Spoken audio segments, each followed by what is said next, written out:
লা ইয়াদখুলুল জান্নাতা জাসাদুন, ওই শরীর জান্নাতে যাবে না গুযিয়া বিল হারাম, যেই শরীরটা দুনিয়াতে হারামের মাধ্যমে সংগঠিত হয়েছে।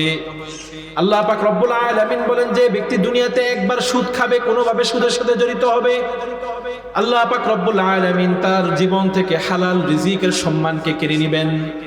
দলিল কি? কোরআনে কারীমের মধ্যে আল্লাহ পাক রব্বুল আলামিন বলেন, ফাবিযুলমিন মিনাল্লাযীনা হাদু হারামনা আলাইহিম তাইয়্যিবাতিন উহিল্লাত লাহুম ওয়া বিসাদ্দিহিম আন সাবিলিল্লাহি কাসীরা ওয়া আখযিহিমুর রিবা ওয়া ক্বাদ নুহু আন।